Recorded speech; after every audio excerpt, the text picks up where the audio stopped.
निर्विकार निराकार तुम्हें हो, निर्विकार निराकार तुम्हें हो, जग के पालनहार तुम्हीं हो, जग के पालनहार तुम्हीं हो। निर्विकार निराकार तुम्हें हो, जग के पालनहार तुम्हीं हो, जग के पालनहार तुम्हीं हो।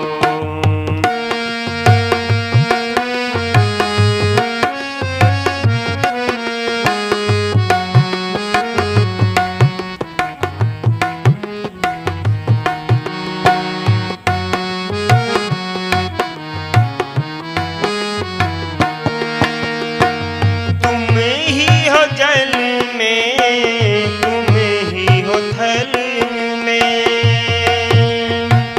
तुम ही हो जल में, तुम ही हो थल में, तुम ही पवन में, तुम बादल में, चपला की चमकारी तुम्हीं हो, चपला की चमकारी तुम्हीं हो, जग के पालनहार तुम्हीं हो, जग के पालनहार तुम्हीं हो। निर्विकार निराकार तुम्हीं हो, जग के पालनहार तुम्हीं हो, जग के पालनहार तुम्हीं हो।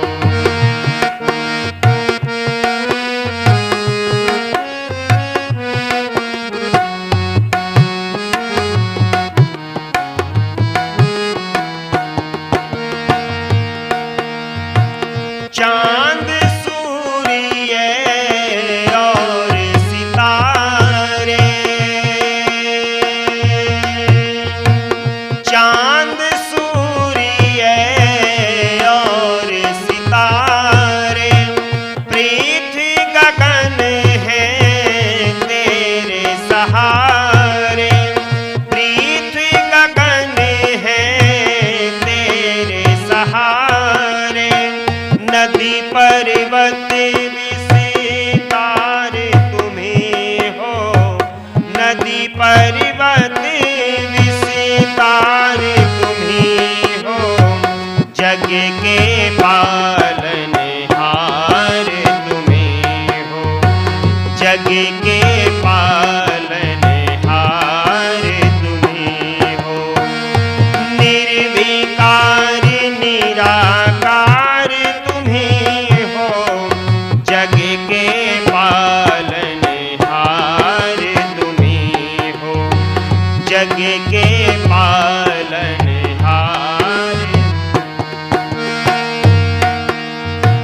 फर्क किया है बात बात में,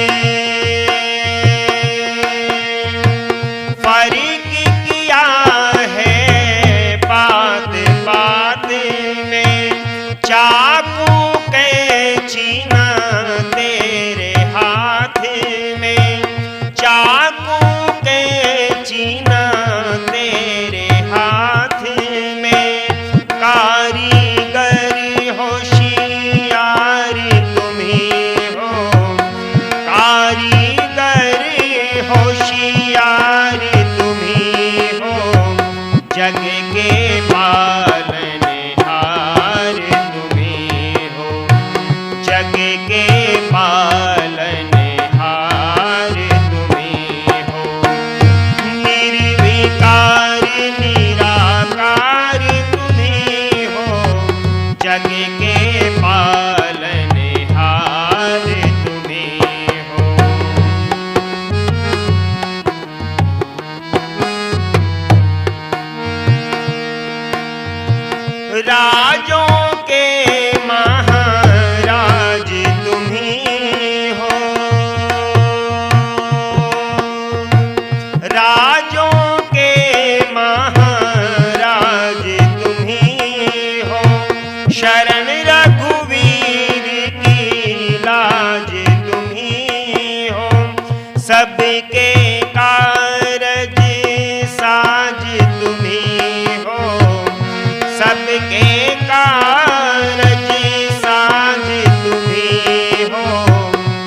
के अंदर उस परमपिता परमात्मा को कवि ने बहुत सुंदर निर्विकार नाम से संबोधित किया। निर्विकार, जिसके अंदर किसी भी प्रकार का कोई दोष ना हो, कोई बुराई ना हो। परंतु आज आप अगर ध्यान से देखें तो जितने भी देवी देवता हिंदू समाज ने बना रखे हैं, क्या हम उनके साथ अच्छाई का प्रयोग कर रहे हैं, अच्छाई जोड़ रहे हैं, या उनके साथ बुराइयों को जोड़ना चाह रहे हैं? क्यों जी? बुराइयों को जोड़ रहे हैं। भोले शंकर के नाम पर क्या पीते हैं जी? भांग पीते, और भजन भी बहुत बढ़िया बढ़िया बना रखे हैं। और भैरव के नाम पर शराब पीते, और काली के नाम पर मांस खाते हैं। ऐसा ही तो है। परंतु विचार करें, जिनके जीवन में खुद दोष हैं तो वो भगवान कैसे हो सकते हैं? परमपिता परमात्मा निर्विकार है, जिसके अंदर किसी भी प्रकार का कोई दोष नहीं है। अगर भगवान के अंदर भांग पीने का होता या शराब पीने का होता तो वो तो उपदेश भी करता कि तुम भी भांग पियो, तुम भी शराब पियो। परंतु कोई भी धर्मशास्त्र हो, जिसको धर्मशास्त्र कह करके लिखा गया है, उसके अंदर कहीं भी किसी भी प्रकार से बुराइयों को बढ़ाने का किसी कैसा भी कोई संदेश आपको नहीं मिलेगा। इसीलिए वेद के अंदर भी, और महर्षि स्वामी दयानंद जी को महाराज को वेद का एक मंत्र बहुत प्रिय था, विश्वानि देव सवितर दुरितानि परासुव यद भद्रम तन्नासु। अर्थात इसके अंदर प्रार्थना की गई है कि हे सकल जगत के उत्पत्ति करता, समग्र ऐश्वर्य युक्त शुद्ध स्वरूप, सब सुखों के दाता परमेश्वर, आप कृपा करके हमारे संपूर्ण दुर्गुण, दुर्व्यसन और दुखों को दूर कर दीजिए, और जो कल्याण कारक गुण, कर्म, स्वभाव और पदार्थ हैं वह सब हमको प्राप्त कीजिए। इस कारण हम लोग आपकी बहुत प्रकार की स्तुति रूप नम्रता पूर्वक प्रशंसा सदा किया करें और सर्वदा आनंद में रहे। परमपिता परमात्मा से हम प्रार्थना करते हैं कि हे प्रभु, आप हमारे जीवन से दोषों को दूर कर दीजिए। और इस वेद मंत्र में कितनी सुंदर प्रार्थना की गई है, उस प्रार्थना को बहुत सुंदर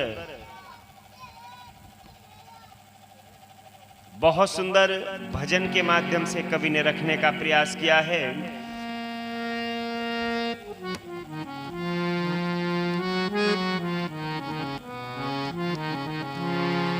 सकल जगते उते पति करता,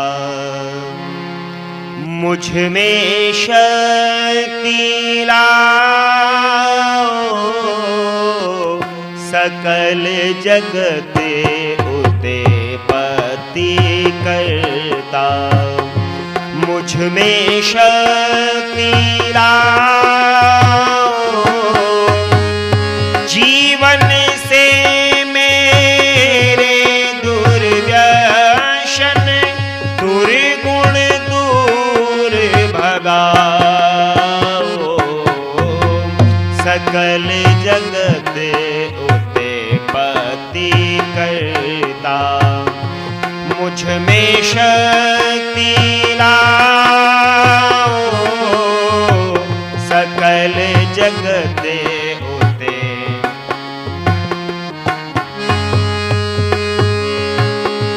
जितने भी ऐश्वर्य जगत में, आप हो सबके दाता हो। जितने भी ऐश्वर्य जगत में, आप हो सबके दाता। जिस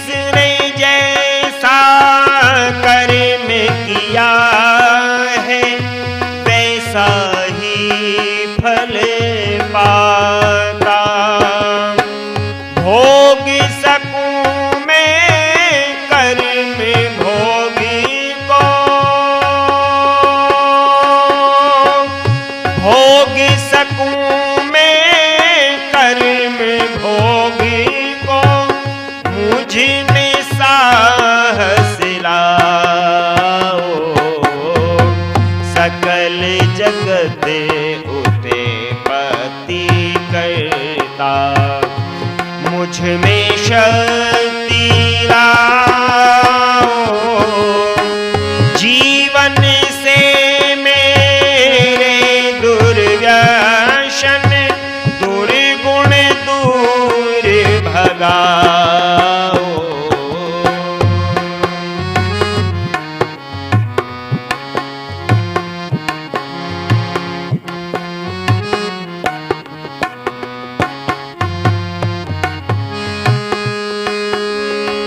शुद्धि स्वरूप आप हो भगवन, देते सभी सुखों को। शुद्धि स्वरूप आप हो भगवन, देते सभी सुखों को। करो दूर संपूर्ण दुर्व्यसन, दुर्गुण और दुखों को। छुड़ा के दुर्गुण दुर्व्यसनों को।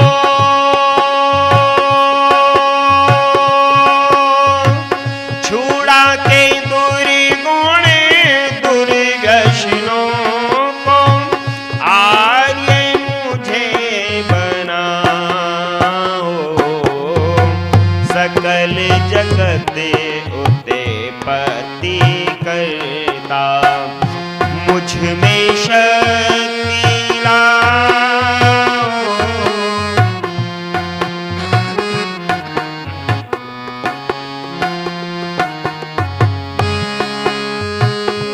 जिससे हो कल्याण हमारा, वह गुण हमें में आए।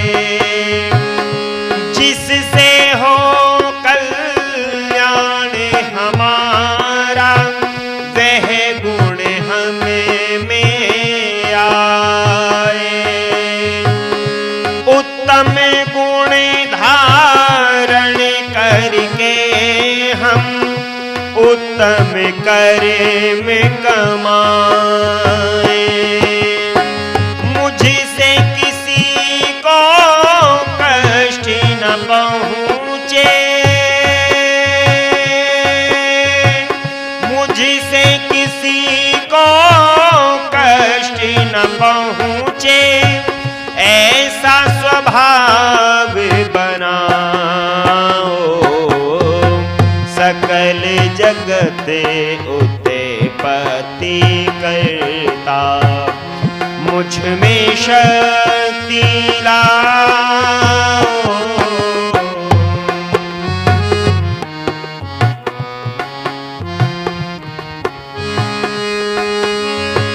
जो कल्याणकारक पदार्थ सब हमको प्राप्त कराओ। हो जो कल्याणकारक पदार्थ सब हमको प्राप्त कराओ। पाप रूप मार्ग से भगवन हमको आप बचाओ। सभी चराचर के स्वामी हो, सभी चराचर के स्वामी हो। आप नरेश कहाओ। सकल जगत उते पति करता, मुझ में शक्ति लाओ। जीवन से मेरे दुर्व्यसन, दुर्गुण दूर भगाओ।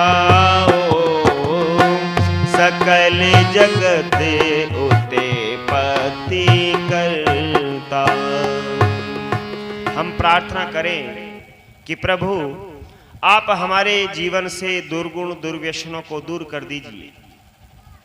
और वेद में सूक्ति भी आती है, यजुर्वेद में आता है छिद्रम प्रणः, कि हम अपने जीवन से दोषों को दूर करें। और दोष को क्या कहा है? यहां पर छिद्र कहा।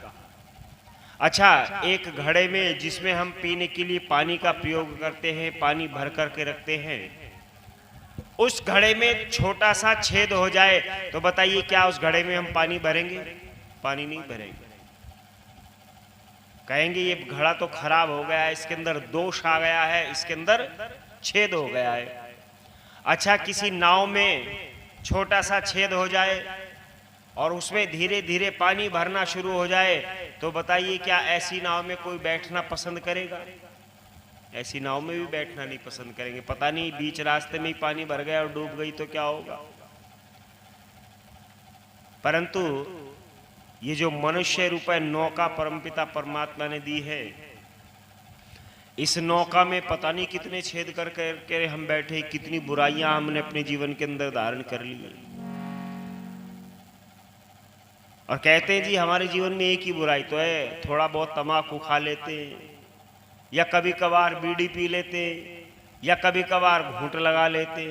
ऐसा ही कहते हैं जी, कभी कभी कर लेते हैं, शौक नहीं है, तो कभी कभार हो जाता है जब यारों दोस्तों में बैठ जाते हैं।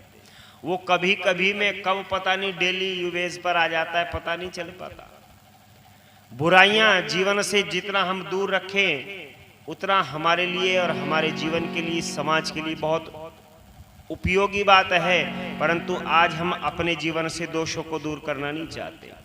आज तो हम प्रार्थना भी परमपिता परमात्मा से ऐसी ऐसी करते हैं कि प्रभु जी मेरे अवगुण चितना धरो और मेरी लाटरी निकाल मुरली वाले नंदलाल। मेरी बुराई मत देखो, बस लाटरी निकाल दो मेरी तो। अच्छा, शराब पीने वाले की लाटरी निकल जाए तो अगर क्वार्टर पीता होगा ना तो हाफ पर या बोतल पर आ जाएगा सीधा डायरेक्ट। लाटरी जिस दिन निकलेगी उसी दिन पेटी आएगी। तो बताइए उसका लाभ हुआ कि हानि हुई? उसकी तो हानि हुई। और वो शराब छोड़ दे और उसके बाद लाटरी लग जाए तो उस कार्य को शुभ कर्मों में लगाएगा, अपने घर के लिए लगाएगा, उन्नति को प्राप्त होगा। परंतु आज हम जीवन से दोषों को दूर करना नहीं चाहते। अच्छा, एक कार में कितने पहिए होते हैं जी? 4 पहिए होते हैं। और 4 पहियों में से एक पहिए में बिल्कुल बारीक सा छेद हो जाए, इतना बारीक कि आंख से भी नहीं दिखाई दे। पानी में ट्यूब डाल करके चेक करना पड़ता है। तो उस बारीक छेद से धीरे धीरे टायर की सारी हवा निकल जाती है। हमने ड्राइवर से कहा कि भैया चलो। वो कहने लगा पंडित जी गाड़ी में पंचर हो गया है। हमने कहा 3 टायर तो सही है, एक ही टायर में तो पंचर है, लेकर के चल। वो कहने लगा पंडित जी ज्यादा चलाऊंगा तो टायर ट्यूब कट जाएगा, रिम मुड़ जाएगा, बैरिंग टूट जाएगा, अलाइनमेंट खराब हो जाएगा, गाड़ी का इंजन भी बैठ सकता है। एक छोटे से छेद के कारण पूरी गाड़ी नष्ट हो सकती है, तो क्या एक बुराई के कारण हमारा जीवन नष्ट नहीं हो सकता? आइए थोड़ा सा चिंतन करते हैं, थोड़ा सा विचार करते हैं। आर्य जगत के बहुत सुप्रसिद्ध कवि हुए हैं आदरणीय कविवर नत्था सिंह जी। उन्होंने इसी विषय पर बहुत सुंदर भजन के माध्यम से कुछ उदाहरण हमारे सामने प्रस्तुत किए हैं कि जब जब हमारे जीवन के अंदर दोष आने प्रारंभ होते हैं, बुराइयां आती हैं, तब तब हमारे जीवन का विनाश होना प्रारंभ हो जाता है। बहुत सुंदर कवि ने लिखा है कि सब में कोई ना, कि सब में कोई ना कोई दोषी रहा,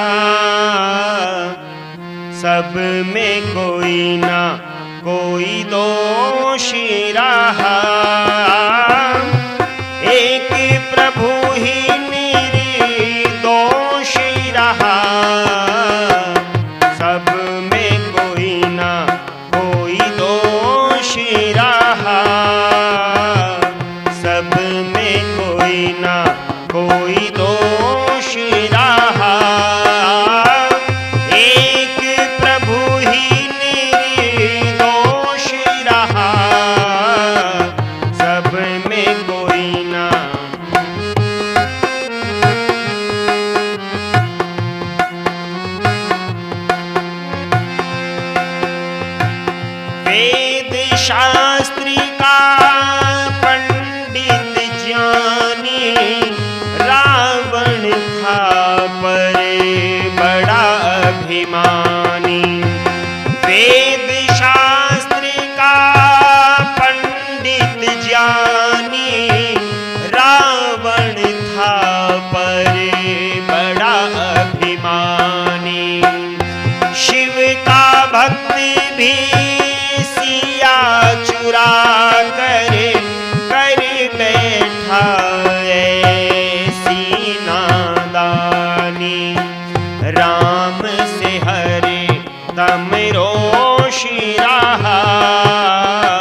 वेद शास्त्र का पंडित ज्ञानी रावण था, पर बड़ा अभिमानी। और कितना ज्ञानी था रावण। रावण को 4 वेद और 6 शास्त्र कंठस्थ याद, और इतना विद्वान था कि उसकी विद्वता से प्रभावित होकर के भगवान शंकर लंका का उद्घाटन, लंका का गृह प्रवेश कराने के लिए पंडित नियुक्त कर लेते हैं। अच्छा, करते कि नहीं करते? इतिहास तो सबने पढ़ रखा है। और रावण भी इतना शातिर था कि दक्षिणा में लंका ही कोई ना मांग ली। शातिर भी बहुत था। और जब रावण के जीवन के अंदर दोष आने प्रारंभ हो गए और उन दोषों के चलते चोरी करने का विचार मन में बनाता है कि सीता जी का हरण करके लाऊंगा, और हरण करने के लिए तैयारी करता है। साधुओं के कपड़े पहनता है और साधुओं के कपड़े पहन करके जैसे ही चलने का प्रयास करता है तो मंदोदरी देखती हैं कि आज तो महाराज ने साधुओं के वस्त्रों के पहन रखे हैं। पूछती, महाराज आपने सन्यास ले लिया और मुझे बताया भी नहीं, अकेले अकेले सन्यास ले लिया। तो रावण कहता है, रानी मैंने कोई सन्यास नहीं लिया है, ये तो मैं सीता जी का हरण करने के लिए जा रहा हूं, और ये वस्त्र इसलिए पहने हैं ताकि कोई मुझे पहचान ना सके। बुरा व्यक्ति भी जब कोई बुरा कार्य करता है तो भले की आड़ लेकर के करता है, डायरेक्ट बुरा कार्य नहीं करता, ताकि लोग उसको ये समझे कि ये भला व्यक्ति, कोई उसको पहचान ना सके। तो रावण जिस समय चोरी करने के लिए जाता है तो मंदोदरी रोकती हैं, समझाती, क्योंकि पत्नी थी, और पत्नी विद्वान उसी को कहते हैं जो पतन से बचाती हुई धर्म की ओर लेकर के हमको चलती है, वही पत्नी कहलाने के योग्य है। और मंदोदरी समझाती हैं,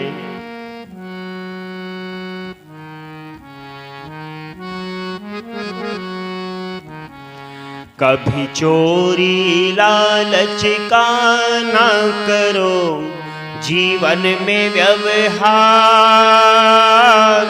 जीवन के दिन चार। कभी चोरी लालच का ना करो, जीवन में व्यवहार, जीवन के दिन चार। ये काठ की हांडी है, आग पर चढ़े न बारंबार, जीवन के दिन चार, जीवन के दिन चार। ऋषियों की वाणी है, ईश्वर का है ये वेद। ऋषियों की वाणी है, ईश्वर का है ये वेद। जिस थाली में खाओ उसमें करो न छेद। ये सत्य जिसने जाना हो गया उसका बेड़ा पार, जीवन के दिन चार। ये काठ की हांडी है, आग पर चढ़े न बारंबार, जीवन के दिन चार, जीवन के दिन चार। प्रभु का भजन तू कर, मन को न बिचला। प्रभु का भजन तू कर, मन को न बिचला। व्यापार जब करे, मन को न बिचला। तू प्यार की भाषा से जीत ले सबके मन का प्यार, जीवन के दिन चार। ये काठ की हांडी है, आग पर चढ़े न बारंबार, जीवन के दिन चार।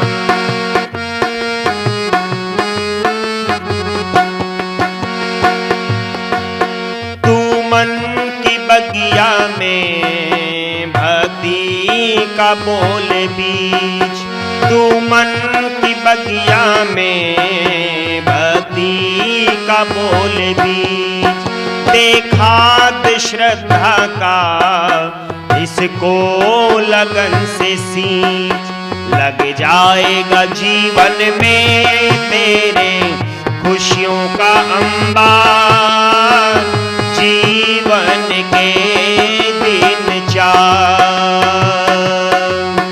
ये काठ की हांडी है आग पर चढ़े न बारंबार, जीवन के दिन चार, जीवन के दिन चार। मंदोदरी बहुत समझाती है कि महाराज चोरी करना अच्छी बात नहीं है, ये वेद के विरुद्ध है, ये वेद की आज्ञा नहीं है।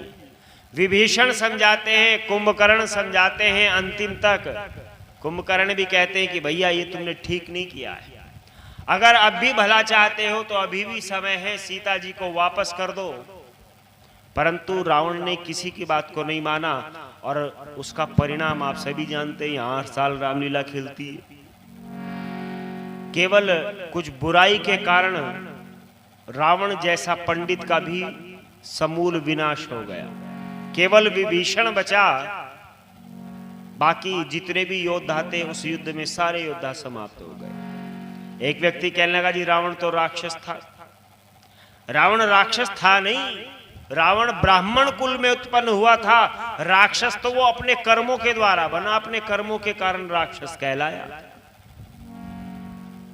परंतु अगर राक्षस मानते हो तो आइए अगली कड़ी में एक धर्मराज की उदाहरण दिया है। युधिष्ठिर धर्म पुत्र बलकारी, जिसमें दोष जुए का भारी। युधिष्ठिर धर्म पुत्र बलकारी, जिसमें दोष जुए का भारी।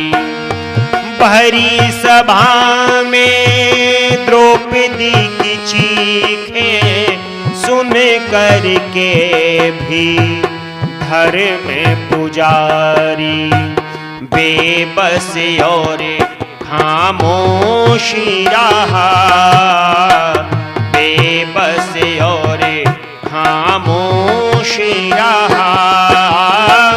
एक प्रभु ही निर्दोष रहा, सब में कोई ना कोई दोष रहा, सब में कोई ना कोई दोष रहा।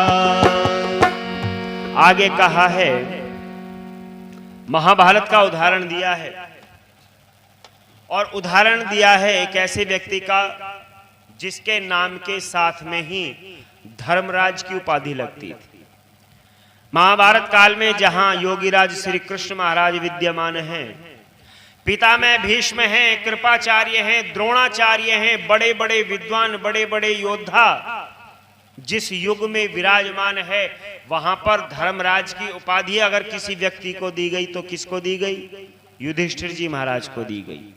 और ऐसा धर्मराज कहलाने वाला व्यक्ति भी क्या करता है? अपने जीवन के अंदर बुराई का धारण कर लेता है और जुआ खेलना प्रारंभ कर देता है। जबकि वेद कहता है अक्षरमा दिव्य कृषि मित कृषस्व। हम क्या करें? हम जुआ ना खेलें, हम खेती करें। परंतु क्या आज हम खेती करने के लिए तैयार हैं? आज हम खेती को बहुत ही हीन कार्य मानते हैं। परंतु किसान को महर्षि स्वामी दयानंद जी महाराज राजाओं का राजा लिखते हैं। और राजाओं का राजा इसलिए लिखते हैं क्योंकि कोई भी सरकार हो, कोई भी देश हो, उसका जो खाने का प्रबंध, उसकी प्रजा के जो रहने खाने का प्रबंध करता है, वो कौन करता है? वो केवल और केवल किसान करता है। अगर किसान खेती करना छोड़ दे तो बताइए क्या देश चल जाएगा? देश नहीं चल पाएगा। परंतु आज हम स्वयं खेती करना छोड़ते चले जा रहे हैं और हम तो खेतियां, अपने खेत बेच रहे हैं और दूसरे लोग खरीद रहे हैं। अच्छा, खरीद रहे हैं कि नहीं खरीद रहे? हम लोगों से ज्यादा खरीद रहे हैं। हमारे घर में किसी के पास 20 बीघे जमीन है और 4 बच्चे हो गए तो 5-5 बीघे, वो 5 बीघे वाला खेती करेगा क्या? वो तो अपनी को बेचेगा। आज हम खेती करना पसंद नहीं कर रहे हैं, आज हम जुआ खेलना पसंद कर रहे हैं। आप कहेंगे जुआ कहाँ खेल रहे हैं? अच्छा, मोबाइल सबके पास में, एंड्रॉयड फोन, और एंड्रॉयड फोन के अंदर अब आपने देखा होगा कुछ गेम आ रहे हैं, कुछ ऐप आ रहे हैं, और वो क्या करते हैं? वो खेल खिलाते हैं। कोई रमी खिला रहा है, कोई लूडो खिला रहा है, कोई क्रिकेट खिला रहा है। और वो सब कैसे क्रिकेट खिलाते हैं, कैसे लूडो खिलाते हैं? पैसा लगा करके। ऐड आता है कि घर बैठे लाखों कमाओ, प्ले रमी, रमी खेलो। और अंतिम में क्या लाइनें याद हो गई होंगी, अब तो कई बार देखते हैं। अंतिम में लाइनें लिखते हैं कि इसमें वित्तीय जोखिम हो सकता है, कृपया अपने भरोसे पर खेले, हमारा कोई भरोसा नहीं। आज ऑनलाइन जुआ खिलाया जा रहा है, जिस जुए के कारण हमारे देश का सर्वनाश हो गया, जिस जुए के कारण जो गिरावट आई, जिसका दुष्परिणाम आज तक भारतवर्ष भोग रहा है, उस जुए को आज सरकारें खिला रही हैं, ऑनलाइन खिला रही हैं। और मैंने ऐसे ऐसे केस देखे हैं कि जहां छोटे छोटे बच्चों ने इन गेम के चक्कर में लाखों लाखों रुपए अकाउंट से कटवा दिए। लाखों लाखों रुपए, छोटी मोटी रकम नहीं। इसलिए बच्चों को फोन देने से पहले भी सोचा करो, विचारा करो कि ये बच्चे खेल क्या रहे हैं, वरना पता चलेगा किसी दिन अकाउंट साफ पड़ा है और देख रहे हैं बच्चों ने खेल खेल में सारा खेल बिगाड़ दिया।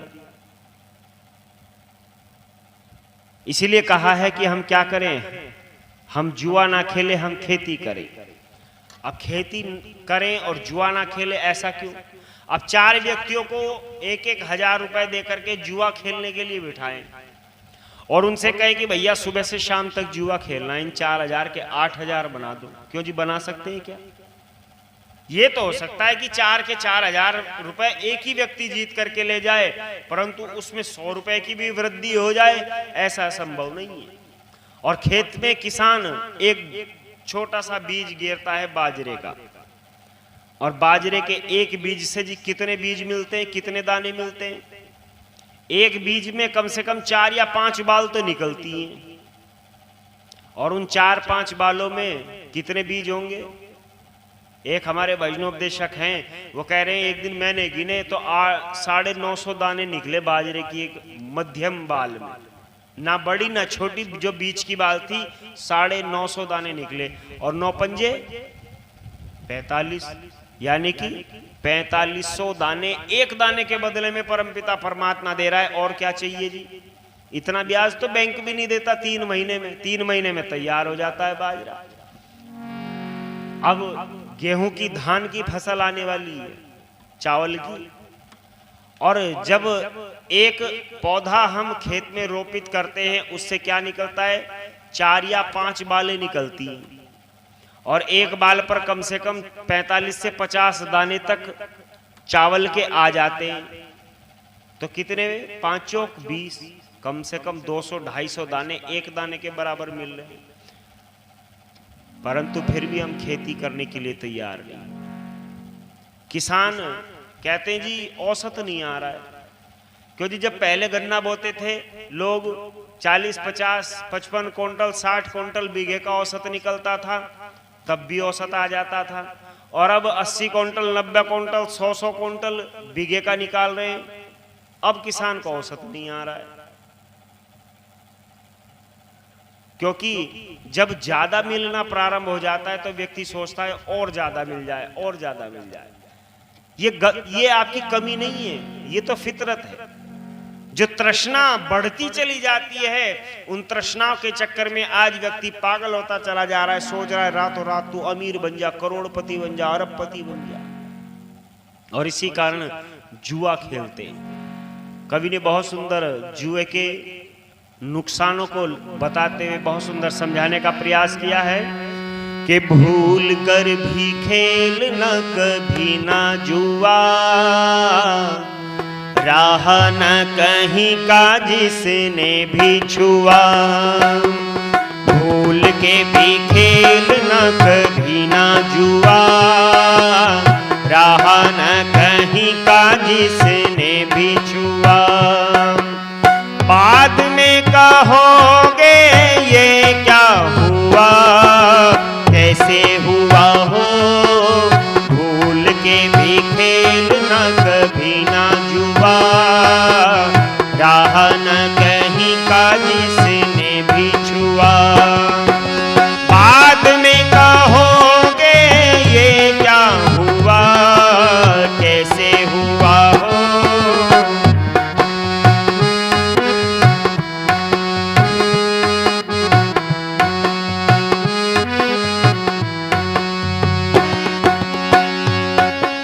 छीने ये खुशी को, देता है गमी को, रोने में बदल जाए हंसना। पीछे पछताए क्या, बनेगा बनाए क्या, कांटों के जंजाल में ना फंसना।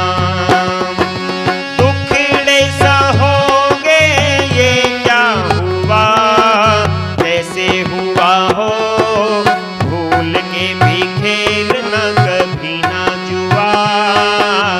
राह न कहीं का जिसने भी छुआ।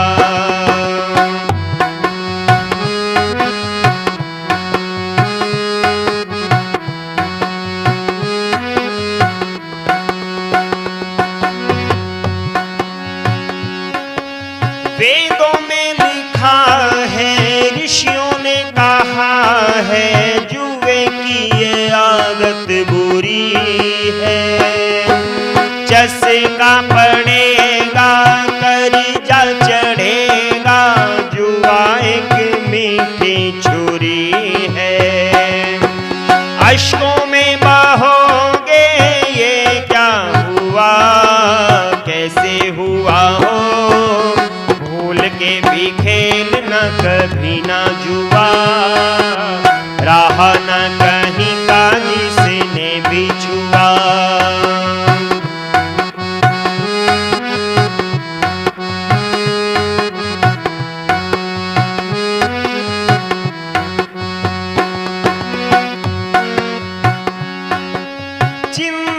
बढ़ेगी, नींद उड़ेगी, बिखर जाएंगे सारे सपने।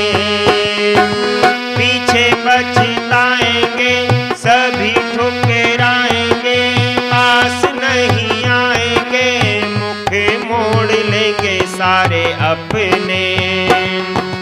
सोचते रहोगे ये क्या हुआ, कैसे हुआ हो। भूल के भी खेलना कभी ना जुआ, राह न कहीं का जिसने भी छुआ। बाद में कहोगे ये क्या हुआ, कैसे हुआ हो।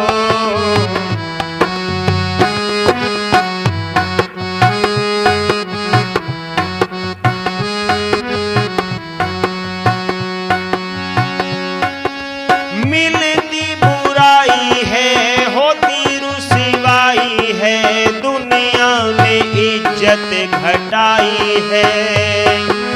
दगा बेवफाई है, झगड़ा लड़ाई है, जुआ तो बड़ा ही दुखदाई है। पथिक दहोगे ये क्या हुआ, कैसे हुआ हो।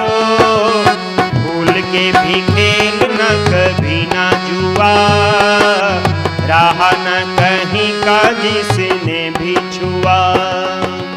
कवि कहते हैं जो लोग जुआ खेलते हैं उन लोगों को लोग बुरी नजरों से देखते हैं, उनके पत्नियों को बुरी नजर से देखते हैं, और जो व्यक्ति जुआ खेलता है उसका विनाश हो जाता है। और उसका ही नहीं, जुआ खेलने के कारण तो इस इतने बड़े भारतवर्ष का विनाश हो गया, फिर भी अगर हम नहीं समझे तो फिर तो मूर्ख ही कहलाएंगे। आगे कहा है, जब जब बुराई आती हैं तो वो अपने दुष्परिणाम छोड़ करके जाती हैं। ये तो राजाओं की बात है। जब जब बुराइयां संतों के जीवन के अंदर आ जाती हैं, महात्माओं के जीवन के में आ जाती है, तो उनका जीवन भी इनके प्रभाव से बच नहीं पाता है। आगे कवि ने लिखा है, विश्वामित्र ने तप की कमाई, सभी मेनका पर थी लुटाई। दुर्वासा थे महर्षि पर, उनमें भी थी एक बुराई। हर पल क्रोध और जोश रहा, हर पल क्रोध और जोश रहा। एक प्रभु ही निर्दोष रहा, सब में कोई ना कोई दोष रहा, सब में कोई ना कोई दोष रहा। महाराज, दुर्वासा ऋषि के नाम को लगभग सभी लोग जानते। और दुर्वासा ऋषि का नाम बदनाम क्यों हुआ? क्योंकि वो क्रोध बहुत करते थे, और क्रोध की डिग्री का नाम ही क्या रख दिया? दुर्वासा रख दिया। जो व्यक्ति ज्यादा क्रोध करता है तो उसको कहते हैं इसको मत छेड़ भाई, ये पक्का दुर्वासा। जरा सी बात पर पता नहीं किस बात पर क्रोध आ जाए। और दुर्वासा ऋषि को क्रोध की डिग्री लोगों ने बना दिया। क्यों बना दिया? क्योंकि क्रोध जो होता है, विद्वान कहते हैं क्रोध चांडाल होता है। जब क्रोध व्यक्ति के ऊपर हावी होता है तब उसमें के सोचने समझने की विवेक को खत्म कर देता है, समाप्त कर देता है। और जब क्रोध आता है तो केवल और केवल अकेला नहीं आता, अपनी पूरी चांडाल चौकड़ी के साथ में आता है। कवि ने बहुत सुंदर समझाने का प्रयास किया है। जब क्रोध व्यक्ति के ऊपर हावी होता है तो उसके अंदर कौन कौन सी बुराइयां आ जाती हैं, बहुत सुंदर कवि ने समझाने का प्रयास किया है कि क्रोध बोधे में विरोध, क्रोध और बोधे हो कभी एक नहीं। क्रोध बोधे में विरोध, क्रोध और बोधे हो कभी एक नहीं। जहाँ क्रोध का पहरा हो वहाँ ठहरे बोध विवेक नहीं। क्रोध बोधे में विरोध, क्रोध और बोधे हो कभी एक नहीं।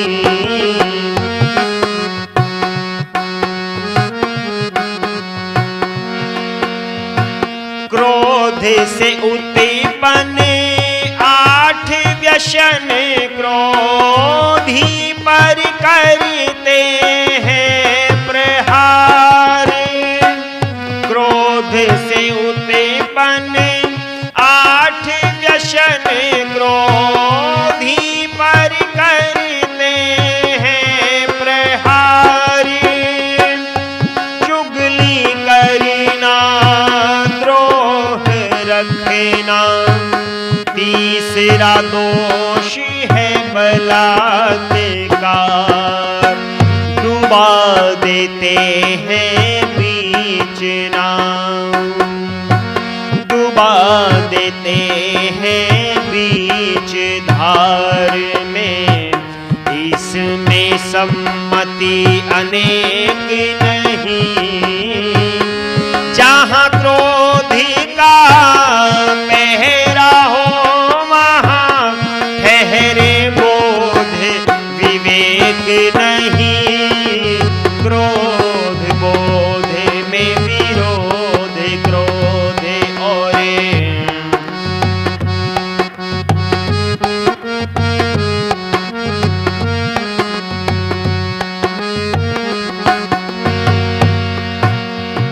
चौथा दोष ईर्ष्या करना, क्रोधी को कर दे मदहोश। चौथा दोष ईर्ष्या करना, क्रोधी को कर दे मदहोश। पंचम असूया, दोषों में गुण और गुणों में देखे दोष। ईर्ष्या द्वेष मन आक्रोश, दुरे गुण दुरितों पर ब्रेक नहीं। जहाँ क्रोधी का पहरा हो वहाँ ठहरे बोध विवेक नहीं। क्रोध बोध में विरोध, क्रोध और बोध हो कभी एक नहीं।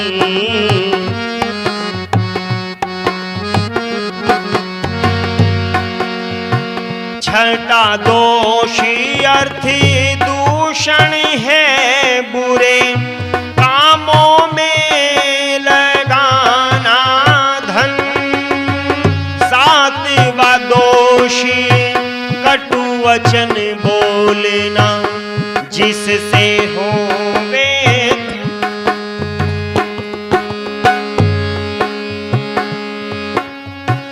सातवां दोष है कटु वचन बोलना, जिससे होवे दूषित मन।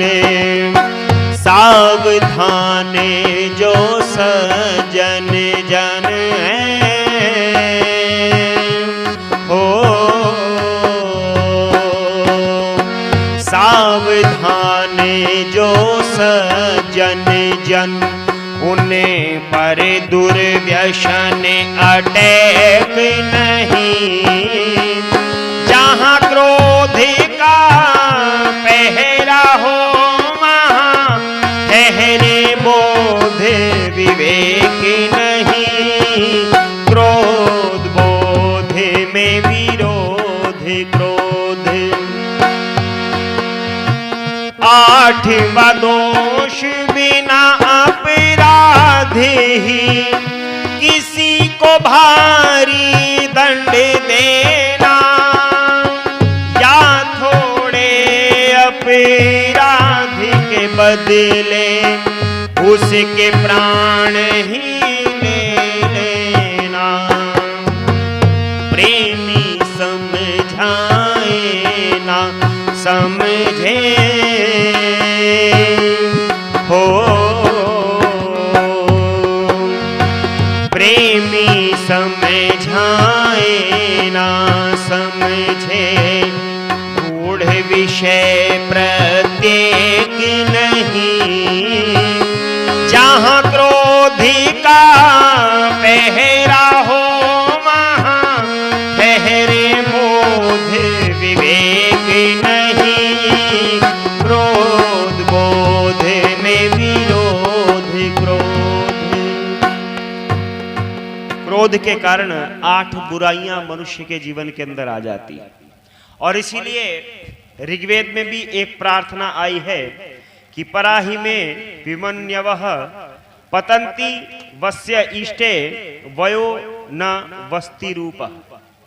अर्थात प्रार्थना की है कि जैसे उड़ते हुए पक्षी दूर जाकर के बसते हैं, वैसे ही क्रोधी जीव मुझसे दूर बसे और मैं भी उनसे दूर बसूं, जिससे हमारा उल्टा स्वभाव और धर्म की कभी हानि ना हो। और दुष्ट व्यक्ति अपना तो नुकसान भले ही हो जाए पर दूसरे का फायदा ना हो, दूसरे का नुकसान करने का स्वभाव उसके मन के अंदर बन जाता है। इसीलिए कहा है जब बुराई आती है तो वो विनाश करके ही जाती है। आगे एक ऐसे व्यक्ति की उदाहरण दिया है, ऐसे ऋषि का उदाहरण दिया है जो राजा भी हुए और जिन्होंने 3 शतक भी लगाए। एक लड़का कहने लगा, क्या ऋषि मुनि लोग भी शतक लगाते थे? हाँ, वो भी शतक लगाते थे, पर वो क्रिकेट वाले शतक नहीं लगाते थे, वो तो ज्ञान के शतक लगाते थे। महाराज भर्तृहरि का नाम सभी ने सुना है। जब युवा अवस्था में थे तो 100 श्लोक लिखते हैं, शतक लगाते हैं, और जिनको हम श्रृंगार शतक के रूप में पढ़ते हैं।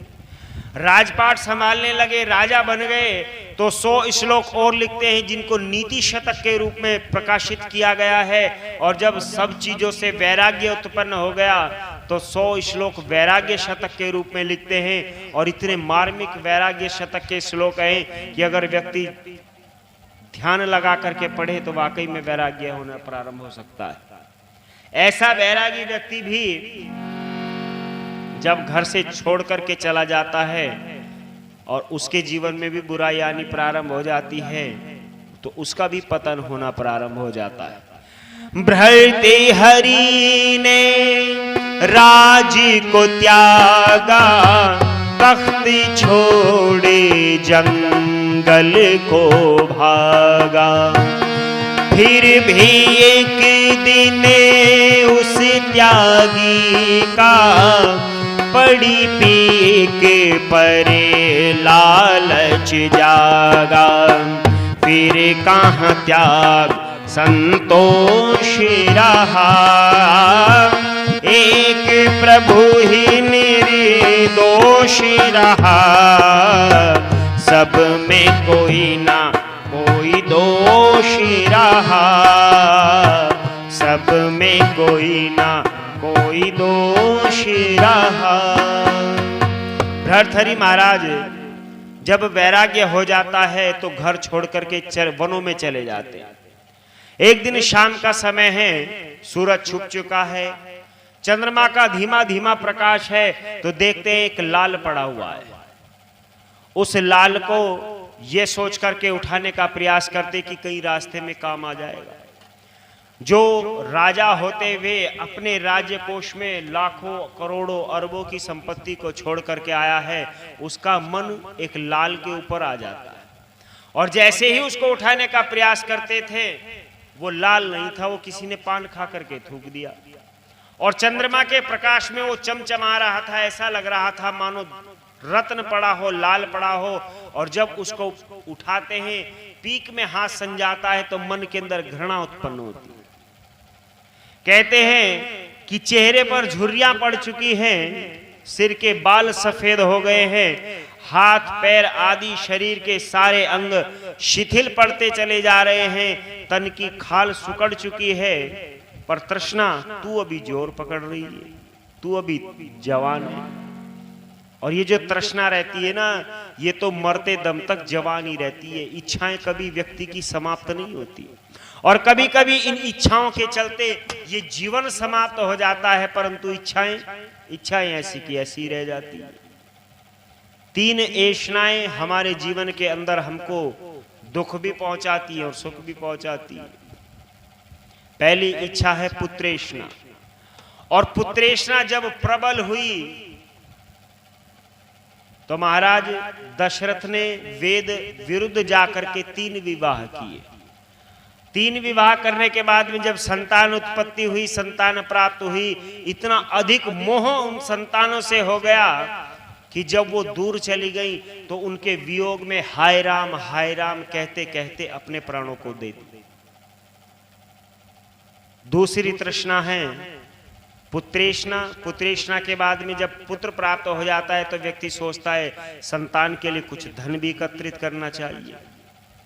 दूसरी ऐष्णा उत्पन्न होती है वित्तेष्णा, और इस वित्तेष्णा के चलते किसका नाश हुआ? दुर्योधन का नाश हुआ। दुर्योधन चाहता था कि ये सारा साम्राज्य मेरा रहे, मैं चक्रवर्ती सम्राट बनूं, और इसी ऐशना के चलते अपने भाइयों के अधिकार को छीन लिया, और परिणाम क्या हुआ? युद्ध झेलना पड़ा।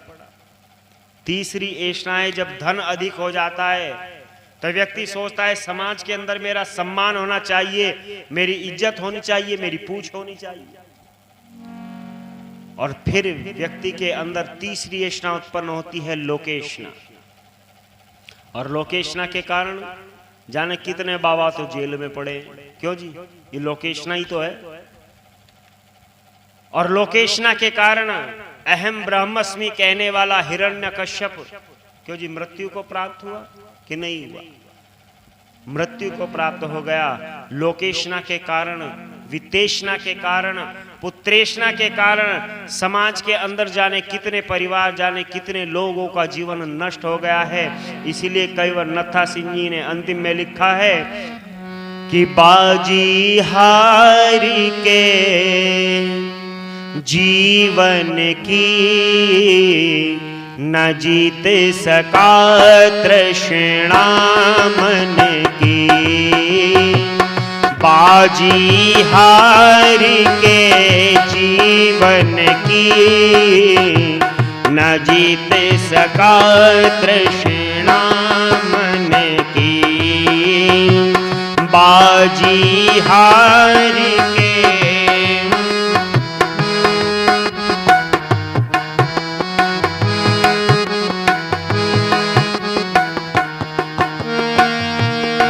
इच्छा की तारों पर नाचा, मन के इशारों पर नाचा।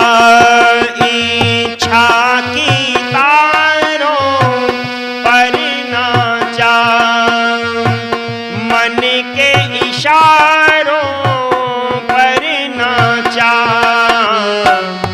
खाल छलनी तन की न जीत सका तृष्णा मन की। बाजी हार के जीवन की न जीत सका तृष्णा मन की।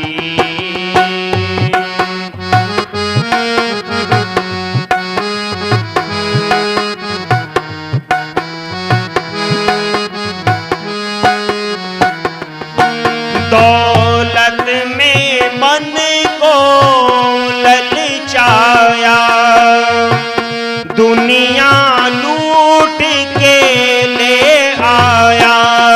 दौलत में मन को ललचाया, दुनिया लूट के ले आया।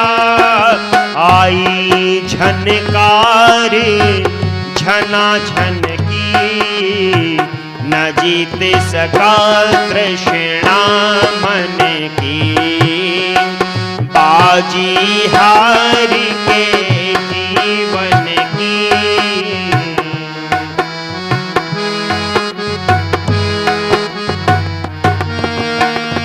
ये मन खाने को दौड़ा, भूख मिटाने को दौड़ा।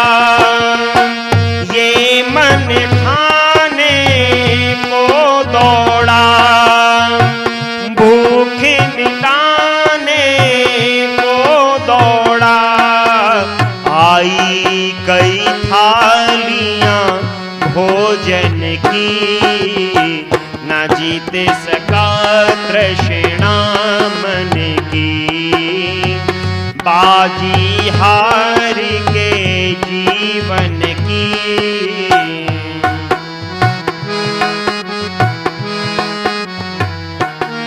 गहनों से इसे सजाने को, तन को रेशम पहनाने को।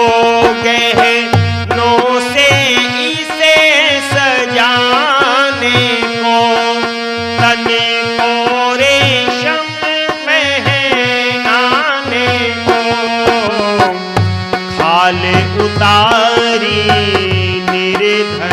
की, न जीते सका तृष्णा मन की।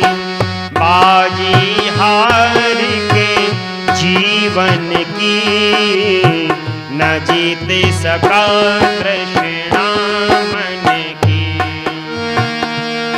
न था सिंह जीवन बन जाए मन, प्रभु चिंतन में लग जाए। कृपा हो आनंद घन,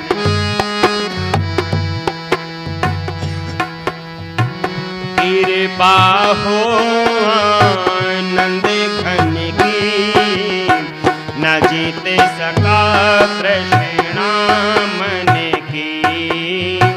बाजी हार के जीवन की, न जीते सका तृष्णा मन की। इसीलिए अंतिम में लिखते हैं, सारा जग ही मृग तृष्णा है, कौन जहां में दोष बिना है। न था सिंह में दोष हजारों, जिसने सबका दोष गिना है।